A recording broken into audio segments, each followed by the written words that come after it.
The following segment is sponsored by Intermountain Health.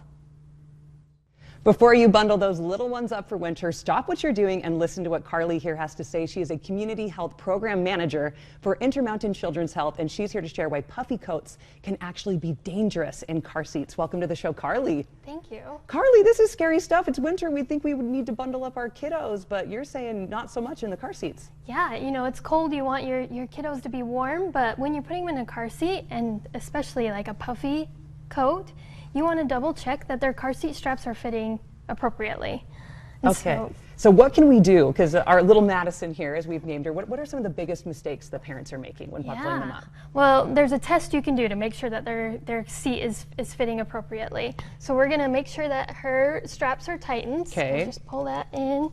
And then we're going to do the pinch test. The pinch test is up here on her shoulders, and see if I can grab any slack. And I can't. Can you? Nope, I can't. My pinchers are not pinching. So we think that, yeah, she's fitting good, right? Yeah. So let's take her out and take this coat off and see. Now this is the hardest part about car seat management, is actually getting the buckle off. That's I always struggle with my kiddos. Here, I can help you with our little Madison. And we're just going to take her coat off. Okay. Because yeah, it felt super tight when you had it. And you also know that she's got to be probably a little hot in the car if you've got the got the heat on. That's right. Okay, get her all buckled up and untwisted. Okay. Oh, I can already. I'm seeing the writing on the wall here, Karlee. So I'm gonna have you do the pinch test. Now look at this. I'm grabbing, what is that? Easily 2 inches. Right. So she was not buckled up tight at all. Not at all, and that can be a risk when you're driving and you get in some sort of accident. You want these belts to be as snug as possible and comfortable. But we also want them to be comfortable, you know, with heat-wise. So what are some alternatives that we can do? So obviously the puffy coat is not it. Right. What else can we be using? You can dress them in layers, then fleece. You can put them in their car seat and put their puffy coat over the top of them, like this. Just a quick blanket, so you have that. Because there's always so much stuff that you're bringing with babies. It's hard to manage bringing another thing, right? Right.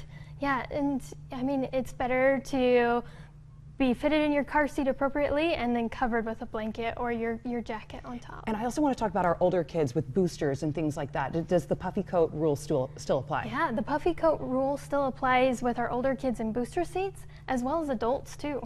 Good to know for our adults as well. And also the rear-facing car seats. When should we be switching the kiddos around? Because I know a lot of them want to go earlier, but that's not the case. You want to keep your child rear-facing as long as possible, and so check your manufacturer's height and weight requirements and see when it is appropriate to turn them around. Okay, and all of these tips are so great. Also the booster seats, we want to keep our kids in that as well. Where can we go for more tips? Because we obviously just want to be keeping our kids safe, not just in winter, but all year round. Yeah, you can visit intermountainhealth.org/child safety. Okay, thank you so much, Karlee, for all of the great information today. I know I learned a lot, and I will no more puffy coats. We're swearing off of it.